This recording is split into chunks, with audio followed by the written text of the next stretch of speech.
अचानक एक अजीब सी गूंजती हुई आवाज पूरे कमरे में फैल गई। तुमने मेरी नींद तोड़ी है, अब मैं तुम्हें चैन से जीने नहीं दूंगी। वह आवाज एक महिला की थी, लेकिन उसमें ऐसी भयावहता थी कि सबके शरीर में कपकपी दौड़ गई। टीम का एक सदस्य सुमित डर के कारण चीखते हुए कहने लगा, हमें यहाँ से निकलना होगा, ये जगह हमें मार डालेगी। तभी अंधेरे में अचानक उसे एक परछाई ने पकड़ लिया और वह जमीन पर गिर पड़ा। उसकी आंखें सफेद हो चुकी थीं और वह बुदबुदाने लगा, वो आ रही है, वो आ रही है। रवि ने घबराते हुए कहा, हमें कुछ करना होगा, नहीं तो हम सब मारे जाएंगे। क्या रवि और उसकी टीम इस खौफनाक जगह से बच सकेंगे, या वे सभी आत्माओं के हाथों अपने प्राण गंवा देंगे? दोस्तों, वीडियो में आगे बढ़ने से पहले आपसे एक छोटा सा निवेदन है, वीडियो को लाइक और जी के यूट्यूबर चैनल को सब्सक्राइब जरूर करें। तो चलिए वीडियो को शुरू करते हैं। गांव के बाहर पुराने किले के पास एक हवेली थी, जिसे लोग भूतिया हवेली कहते थे। वर्षों से कोई भी वहां जाने की हिम्मत नहीं करता था, क्योंकि कहते हैं कि वहां से अजीब अजीब आवाजें आती थीं। हवेली का सबसे रहस्यमय हिस्सा था उसका बंद दरवाजा, जो कभी नहीं खुलता था। रवि, एक युवा पत्रकार, इस रहस्य की सच्चाई जानना चाहता था। वह अपनी टीम के साथ उस हवेली की जांच पड़ताल करने निकला। गांव वालों ने उसे चेतावनी दी कि वह उस दरवाजे को खोलने की कोशिश न करे, पर रवि ने इसे मात्र अंधविश्वास समझा। रात के अंधेरे में जब रवि और उसकी टीम हवेली के अंदर पहुंची, तो वहां की सन्नाटेदार हवा ने ही उनकी रीढ़ में सिहरन पैदा कर दी। अंदर धूल और मकड़ी के जालों से भरी एक लंबी दालान थी, जिसके अंत में वह रहस्यमय बंद दरवाजा था।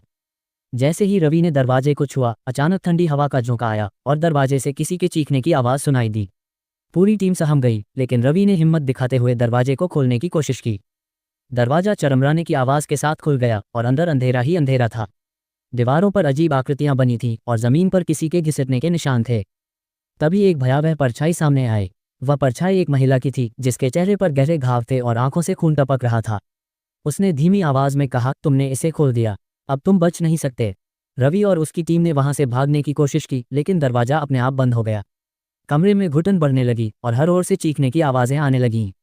अचानक टीम के एक सदस्य की गर्दन पर किसी अदृश्य ताकत ने पकड़ बना ली और वह हवा में लटक गया। रवि ने महसूस किया कि हवेली में किसी आत्मा की मौजूदगी है, जो शायद इस दरवाजे के पीछे बंद थी। अब वह मुक्त हो चुकी थी और अपना बदला लेना चाहती थी। दरवाजा बंद होते ही हवेली के भीतर एक अजीब सी हलचल होने लगी। हवा और भी ठंडी हो गई और छत से टपकते पानी की बूंदें अब लाल रंग की दिखने लगीं। रवि और उसकी टीम घबराए हुए थे, लेकिन अब उनके पास कोई रास्ता नहीं था। अचानक एक अजीब सी गूंजती हुई आवाज पूरे कमरे में फैल गया, तुमने मेरी नींद तोड़ी है, अब मैं तुम्हें चैन से जीने नहीं दूंगी। वह आवाज एक महिला की थी, लेकिन उसमें ऐसी भयावहता थी कि सबके शरीर में कपकपी दौड़ गई। टीम का एक अन्य सदस्य सुमित अंधेरे में कुछ देखने की कोशिश कर रहा था कि अचानक उसे एक परछाई ने पकड़ लिया और वह जमीन पर गिर पड़ा।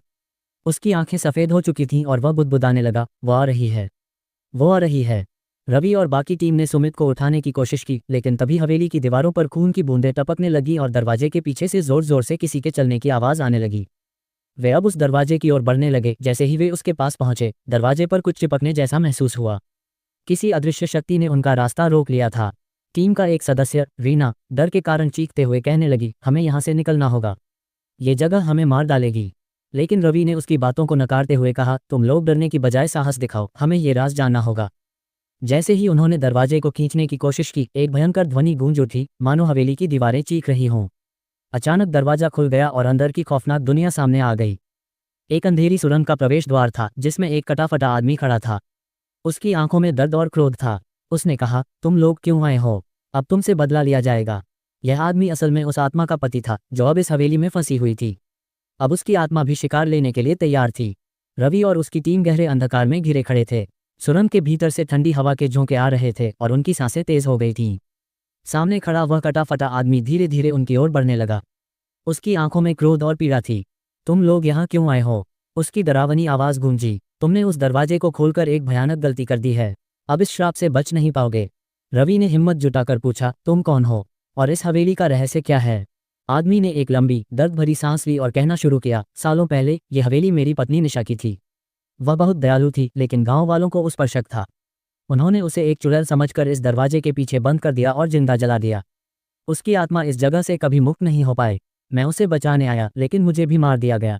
अब हम दोनों इस हवेली में कैद हैं, वही दर्द, वही तड़प लिए। इतना कहते ही हवेली की दीवारों से कराहने की आवाजें आने लगीं। रवि और उसकी टीम के पैरों तले जमीन हिलने लगी। अचानक सुरंग के भीतर से एक लंबा साया प्रकट हुआ, निशा की आत्मा। उसकी लाल जलती हुई आंखें सीधे रवि की ओर थीं। तुमने मुझे जगा दिया है, उसकी आवाज गूंजी। अब कोई भी इस श्राप से बच नहीं सकता। टीम के सदस्य डर के मारे चिल्लाने लगे। दीवारों से खून बहने लगा और पूरी हवेली हिलने लगी। दरवाजे के बाहर जाने का कोई रास्ता नहीं था। रवि ने घबराते हुए कहा, हमें कुछ करना होगा, नहीं तो हम सब मर जाएंगे।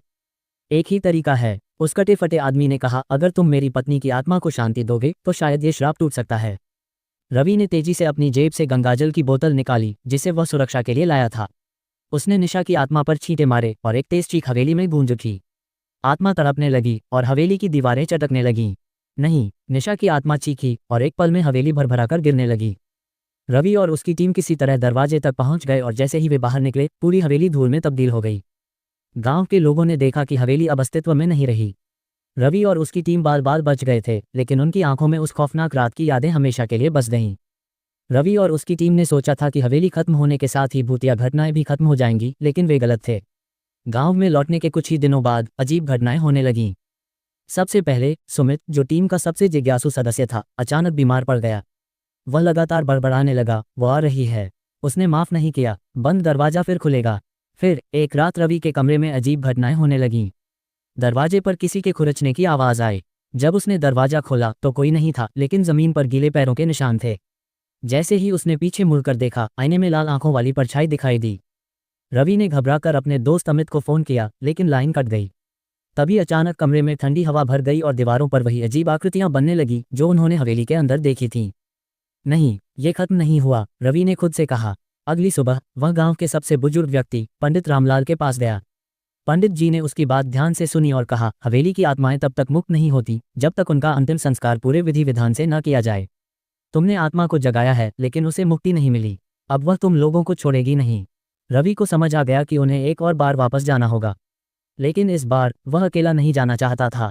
उसने अमित, रीना और गांव के कुछ लोगों को अपने साथ लिया और वे दोबारा उस जगह पर पहुंचे जहां हवेली थी। लेकिन वहां कुछ नहीं था। जहां हवेली थी वहां सिर्फ राख और जले हुए लकड़ी के टुकड़े बचे थे। लेकिन जैसे ही वे वहां पहुंचे, एक अजीब सी गंध हवा में फैलने लगी और जमीन कंपन करने लगी। अचानक राख के ढेर से एक काला धुआं उठा और उसमें से वही लाल आंखों वाली परछाई प्रकट हुई, निशा की आत्मा। तुमने मेरी शांति भंग कर दी, अब कोई नहीं बचेगा, आत्मा की आवाज गूंज उठी। गांव के लोग डरकर भागने लगे, लेकिन रवि वहीं खड़ा रहा। उसने अपनी जेब से गंगाजल निकाला और मंत्र पढ़ते हुए उसे हवा में छिड़क दिया। लेकिन इस बार आत्मा पर इसका कोई असर नहीं हुआ। गंगाजल से अब कुछ नहीं होगा, पंडित जी ने चिल्लाकर कहा, हमें उसे पूरी विधि से मुक्त करना होगा। रवि और पंडित जी ने जल्दी से वहां हवन तैयार किया और मंत्रोच्चार करने लगे। जैसे जैसे मंत्रों का प्रभाव बढ़ा, आत्मा की चीखें तेज होती गईं। हवाएं तूफान की तरह चलने लगी और जमीन से राख उड़ने लगी। आखिरकार आत्मा की चीखें धीमी होने लगी और वह धीरे धीरे धुएं में बदलकर विलीन हो गई। हवा शांत हो गई और पूरा क्षेत्र फिर से सामान्य लगने लगा। पंडित जी ने गहरी सांस लेते हुए कहा, अब आत्मा मुक्त हो गई है, ये श्राप हमेशा के लिए समाप्त हो गया। रवि ने राहत की सांस ली, लेकिन उसके मन में अब भी एक सवाल था, क्या सच में ये खत्म हो गया, या फिर यह आत्मा कभी ना कभी किसी और रूप में वापस आएगी।